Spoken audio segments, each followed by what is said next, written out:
welcome to another episode of Building a Leadership Mindset podcast. I'm your host, Nikki C., all the way from Philadelphia, Pennsylvania, with another amazing guest that we just connected not too long ago. But before I get into her intro, let me just give a shout out to our sponsors, and that is Jose Escobar with the Connected Leaders Academy. We also have Julie and Noah with Breathe Capital Planning, and Patrick Rude with the Dirty Little Secret Society, as well as Rude Financial Services. We are excited of what's going on with BALM Global and what have we been doing and impacting people's lives. It has been absolutely amazing to go on this journey. September has been a full month of just personal development, growth for me, my family, and for my community. And we have so much things going on right now. So if you want any more detail, definitely connect with us at www.buildingaleadershipmindset.com, where you'll find everything that we have going on. And remember to join us every Wednesday at 6 p.m. on my events page with BALM Global's Info Zoom, where we have every week a new thing that we are working on and sharing, and how you can be a part of that journey. Well, now let's get into our guest. Super excited to be introducing Jannette Anderson's title is The Why Whisperer, because she is passionate about helping you figure out why you do what you do so that you can be the difference that only you can be. Her why is that she wants you to get that you matter and that you live like you do. She has spent over 38 years as a facilitator, coach, and mentor, helping people do just that. A best-selling author, international speaker, and business development expert, Jannette did her time in the corporate trenches, but she is most proud of teaching thousands of entrepreneurs how to grow their business up to 320% beyond in a way that authentically works for them. She is still stupidly in love with her work after almost 4 decades of doing it now. However, she does it from beaches, jungles, or wherever her location, independent lifestyle may take her or might take her. I absolutely love that. Without further ado, let's get her on here. Hello, Jannette. How are you? Hi, Nikki. I'm awesome. Thanks. And I'm really happy to be here. I am so happy to have you. Just reading your bio, it's absolutely awesome. Tell me a little bit about, well, before we get into how stupidly in love you are, I don't know, that's just really interesting to hear that you really have to love what you do to be in it so many decades, to just pour into people. But tell us a little bit about who you are, where you're from, what were your early days, and how did you kind of get into this space? All right. Well, there's a lot of questions in there. Okay. So I'm currently in Calgary, Alberta, but as it said, I call myself polyhomorous. I used to call myself homeless, but that alarmed people. So now I'm polyhomorous. I have many homes. And so I have been living a mobile lifestyle for almost 9 years now. I'm currently in Calgary, which is where I'm from. And for the first time in 3 years, I unpacked all 3 of my suitcases because I'm going to be here for 5 months, which is really long time in one spot. And I'm enjoying that, except I'm pathologically allergic to winter. So I'll be here until January. It's 2 months of snow. That is 2 months too long. However, that's okay. Then I'm running away somewhere warm for 5 months. So I'll be okay. How did this all start? Well, let me tell you a very quick little story. When I was 5, I really wanted the book Heidi. And I begged my mom and begged her and begged her and begged her, as only a very determined Irish child can, over and over for the book Heidi. And every day for weeks. And finally, she turned around one day and yelled at me, "We can't afford it." And I was really shocked. I was not shocked by what she said, because I heard that all the time. I was shocked by the look on her face. And I don't remember much of my childhood, but I remember that moment viscerally. Still kind of chokes me up. I remember the look of shame and sadness and frustration and pain on her face when she said that. Mm. I remember swearing to myself, my little 5-year-old brain, saying, I never want to see that look on another person's face. I never want to see someone have to live a no lifestyle and be so decimated by it. And so I decided I would do what I could to make money. Kids don't overcomplicate things. Problem, no money. Solution, get money, right? As we get older, we complicate the crap out of stuff. And so I decided I was going to have my very first business. And so one day when she was at work, I hauled everything that we owned out of the house. I'd seen someone have a garage sale. And so all the little stuff I could carry, I took out and priced because I think I came out of the womb with a briefcase. I was born entrepreneurial. And I could count money and so forth before I could do almost anything else. So I priced everything. Mom came home from work. I'm not sure someone was probably supposed to be watching me, but anyways, she came home from work and I was so excited, Nikki. I ran up to her and I said, look, Mom, look, $13.72. I remember to this day how much I made and how excited I was. And she did not react like I expected. She was not thrilled, happy, and proud. No, she was dismayed that I had sold a whole bunch of her stuff, including a really valuable brand new dress of hers.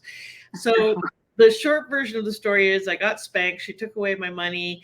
I didn't get the book, at least not right away. And I had to go back and buy back everything I could. And the adults sold me back stuff, but the kids wouldn't sell me back my toys because they also sold my toys. So I lost most of my toys. She took the money. Many people would say that was not a very successful first entrepreneurial venture, but I learned some really valuable lessons. One is we can take our destiny into our own hands. Being an entrepreneur allows you to solve problems and create what you want to be, do, and have, or potential. The second lesson I learned was don't go into business with family. I love it. I'm kind of sort of kidding, but not really. And then the third thing that I learned was that visceral, remembering of, I really wanted to be committed to creating yeses for people, that they could live a yes lifestyle.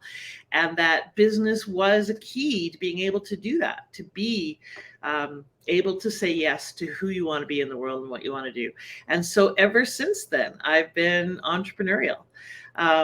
Literally, my first business with an employee was a daycare that I had when I was 11, and my first employee was a 9-year-old I used to babysit, and I fed the kids PBJs every day for 30 days. Anyways, so yeah, lots of experience from all of that. That's how I got started as an entrepreneur. That's why I'm still very passionate and committed to creating yeses for people. Wow, what a beautiful story, journey to, at a young age, you just wanted just one book, right? Yeah. And you figured out, how am I going to get the book? And I love the solution you came up with. Yeah. I need money, so let's make money. And this is, you put it together, and even though it wasn't the response that we were excited to receive, right? Because, we kind of went and took it into our own hands, and maybe we should have had a coach or someone to kind of guide us through that process, because we kind of go in it just like, I call it ignorance on fire, right? You're just excited about what you're doing, and you're just telling, but not really looking at the strategies it takes so that we don't hit those walls, which we need to hit them anyway, because that's how we learn. But did you say you're an Aries as well? Yes. Yeah. Oh, I am an Aries as well. That's why we get each other. And yes. For those of you who are the really heart-based ones who are going, but did you get the book? I did eventually get the book. She did buy it for me a couple of weeks later after she calmed down and relented. But that was my next question for sure. Like, how long did it take for you to get the book, and was it all worth it? Well, yes, it still remains my favorite book to this day. And I don't know why it was that I wanted it so badly, but I think it was just the story of a little girl on her own, struggling. Heidi got sent to live with her grandparents and her grandfather in the mountains. And he was this, So she lived with kind of a single parent figure as well. So I just saw myself there, but she got to go play with goats. I did not until later in life. Anyway, yeah. So yes, I did get it. And I think I vaguely remember mom saying something about that I had done a good job later, but once she calmed down, but, she had just got home from work. She was cranky and so forth. So yes, it worked. And like I said, I really did grow up entrepreneurial. My very first franchise was kind of around the same time. I had lemonade stands, like lots of little kids do. TV tray, sign I had made that was, barely legible, and lemonade. And then I was sitting there on the street corner, and there was these three. It was a very busy intersection. Three other corners, those drivers couldn't get to me, and so I was watching all these cars go by that weren't able to get my product. And so I thought, there's three other TV trays in that set. So I recruited three of my friends from the housing tenement, made signs for them, got mom to make 3 more jugs of Kool-Aid or lemonade, and set them up on the other 3 corners. And then we split the take 50-50. So that was my first franchise. Oh my goodness. Yeah. I just wish we can do more of that starting early for our children, and parents actually supporting that, right? In a way where they find their purpose very early on. Yeah. Well, and they get some real good skills. Like learning how to sell as a child is one of the most important things, because whether you're selling an idea at work or selling your partner on, having sex or whatever you're doing, you're selling. And so that's a skill that's really valuable. And frankly, it breaks my heart. The other day I was going through a drive-through, and my bill was $9.50. I give the woman $20, and she's a young woman, young teen. And she pulled out a calculator to figure out the change. $9.50. I gave her 20. She couldn't figure out $10.50. And so we don't teach our children some of the basic skills in life, like how to handle money and make it. And that's kind of a really valuable and important thing.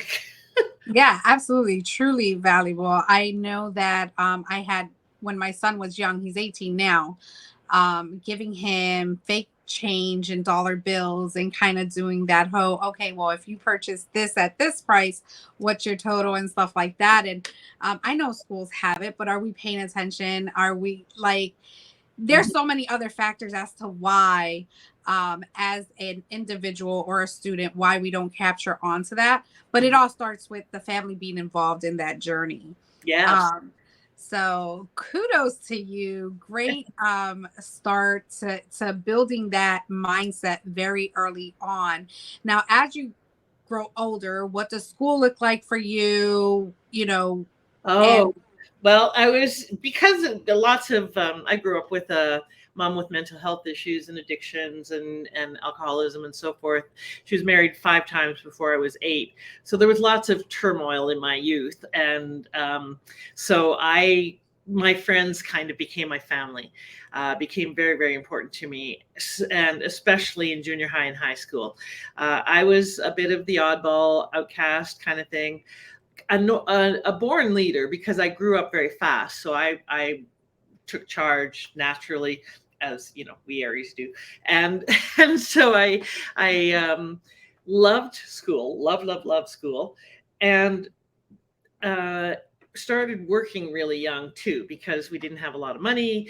Often mom wouldn't have money to pay the rent or buy food. So I started working actually in a bar. I looked older for my age. It was a restaurant lounge, when I was 12, as a part-time job, and worked my whole life since then. So it was an interesting childhood. Let's put it that way. There was lots of tumult and turmoil and challenges. And at one point I ended up in foster care.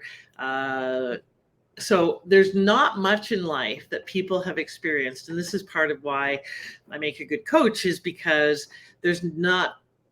I haven't come across anything that someone has experienced that I don't have some kind of frame of reference for. and capacity to understand and support. And I think that's really important as coaches, as supporters, as leaders, trainers. We need to have the capacity to relate to the people that we're leading, the people that we're caring for and about and serving. We don't have to have necessarily walked every mile in their shoes, but if we can't relate, it's really hard to authentically be with them and lead them. It comes from a much more cerebral, think we know place versus we get it. Absolutely. Yeah. So as a coach, coaching a coach, right? Yeah. How do you help them identify? Because I've noticed that some coaches or inspiring coaches Mhm. don't believe that their experiences are enough to coach someone in a particular direction. I'm all about take all your expertise, all your experience, and you can make a business out of anything. Yeah. If you really like dial deep into that, how do you help a coach identify what they can relate to as far as finding their potential clients? Right. Well, there's kind of three things I would say to that. One is, I think a lot of us have heard and or said that you don't have to be at all the way up the mountain. And in fact, there's a problem with being that far up the mountain. You need to be a few steps ahead of them, because our job is to shine a light on the path in front of them.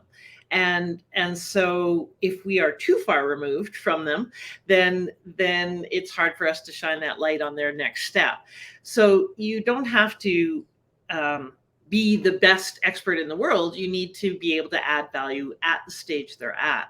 And one of the mistakes that a lot of coaches make is they are the expert on the top of the mountain, and they forget that they need to come down to where people are at the bottom of the mountain, and take them up with them, rather than talk about, hey, the view's great up here, y'all should come up here. That doesn't work in terms of sales and marketing and really being effective. You got to meet them where they're at and then take them where they want to go. So one of the things I say is be at least 2 steps ahead, and you can still add value. The second thing is, if you are, especially for a lot of people who are coaching on or around trauma-based things, so they were bulimic and now they help people with eating disorders, or they were went through a lot of grief, now they're doing grief coaching. You need to be through and healed the issue. You cannot still be in the wound and support people. So if you are healed and on the other side, and teaching from that place of knowing what it is like on the other side, then it's okay. If you are still in the process of your own, and that's an ongoing thing, layers of the onion, right? But I mean, you cannot be in the wound and help other people. So focus on your own healing first. And then the third thing I would say is really what helps that is to understand our why we do what we do, because your why does a lot to people buy your why. They don't buy what you do, they buy why you do it, especially now. And so it's really important for us to know our why, or some people call it purpose, mission. I find those terms quite laden with a lot of meaning and so forth. So why you do what you do is what differentiates you, because your why is different than mine. We might do, and we do actually, support a sisterhood of women. We are creating communities of entrepreneurial women. We're doing very similar work.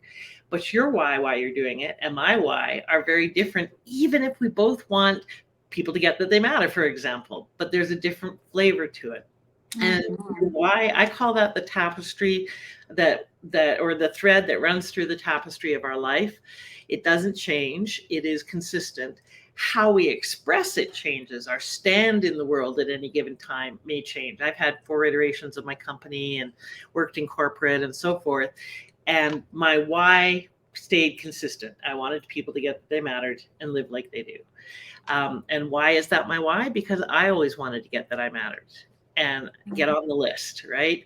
Never mind top of the list. I just wanted to get on the damn list. And so that's what I see in terms of the thing that I want most in the world. My definition of your why is a bit different. It's not, again, what you do, which is what most people talk about when they talk about their why. It's the intersection of what you're healing from the past and what you long for the future for yourself and others. the intersection of what you're healing from the past and what you long for the future. And I think that whether you believe it's externally bestowed by God or the universe, or you think it's just where you put your stick in the sand, whatever it may be for you, I think knowing that really supports us in getting out of bed in the morning, in clarifying our strategy, in deciding who we want to work with, in being more compelling in our marketing, in differentiating ourselves in the noisy marketplace. It's so important on so many levels.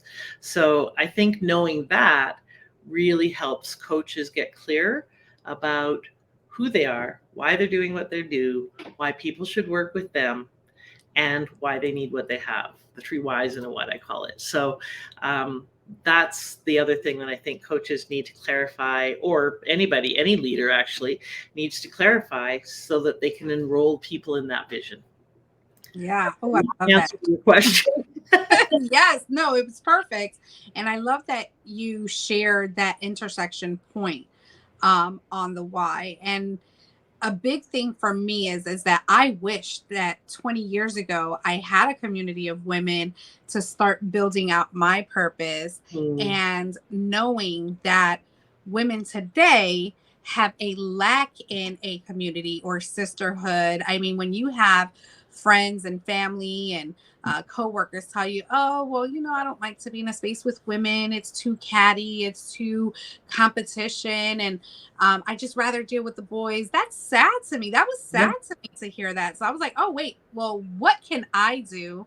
Which, yeah. Uh-oh. Lost you, Nikki. Okay, while you're gone, I'm going to say I agree with you totally.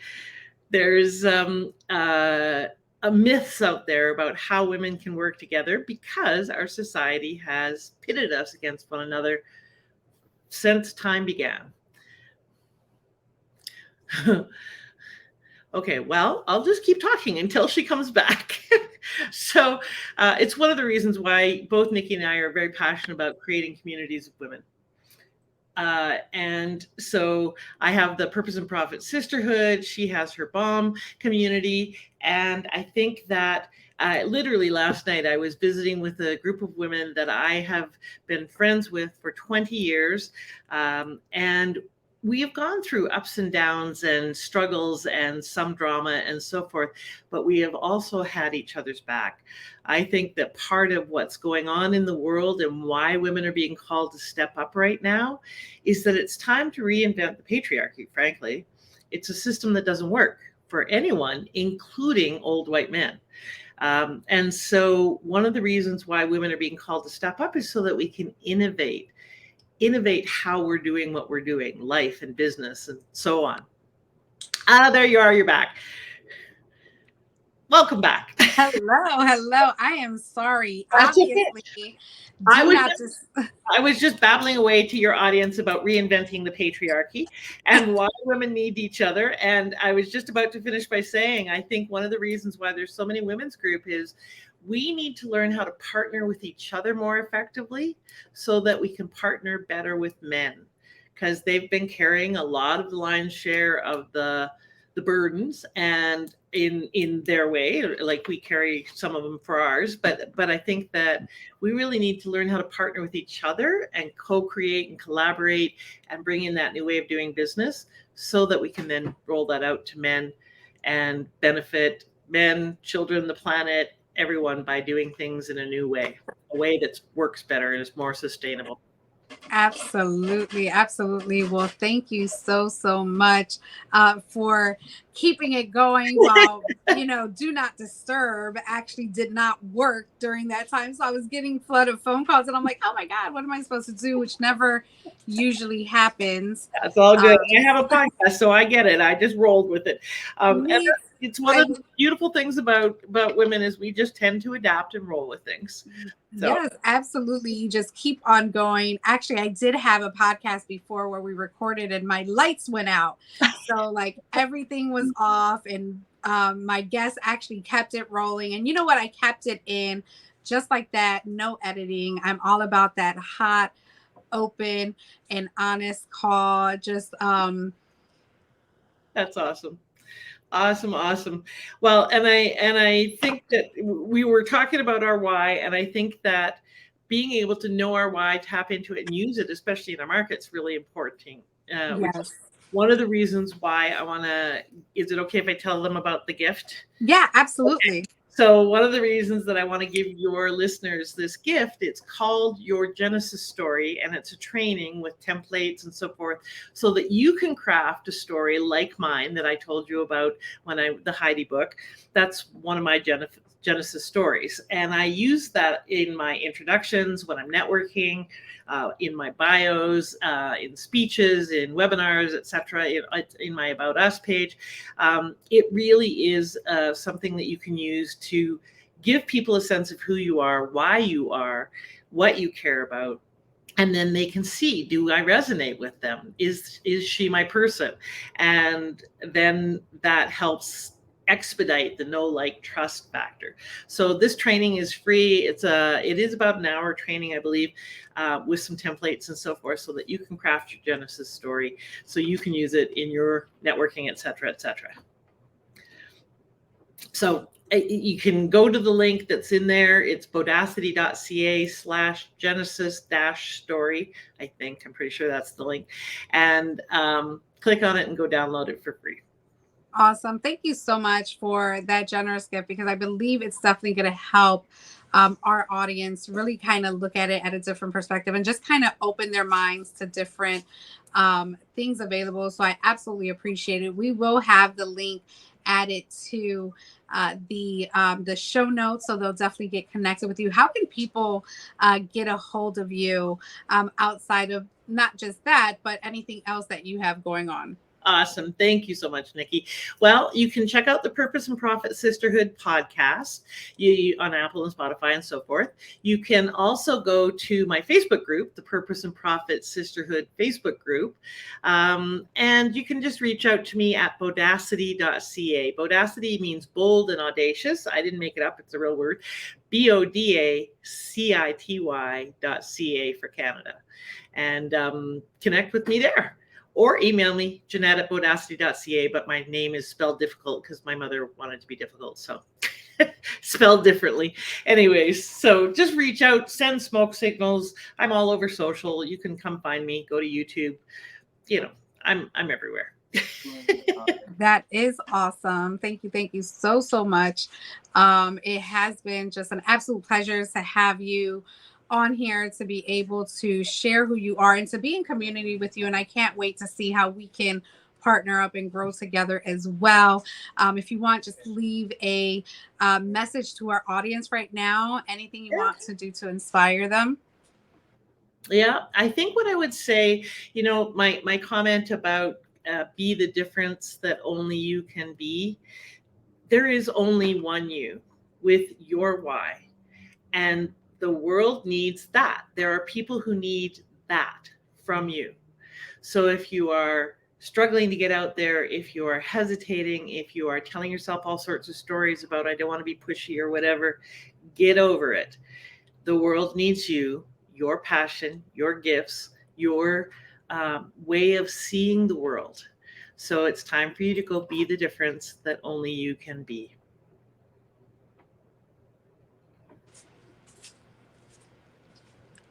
Thank you again, Jannette. You have been absolutely amazing. Guys, connect with her, get empowered, get inspired, find out your why, because it's important. We can't move forward without knowing why we do what we do and how we do it, and being able to just be in a community of sisterhood and just in a community of getting aware and networking with coaches and mentors and people that can guide us from the very start. We never want to do this alone or enter this journey by ourselves. So I just want to thank you so much, Jannette, again for your time. Thank you so much for listening to another episode of Building a Leadership Mindset podcast. As I always say, have a great day and make it count.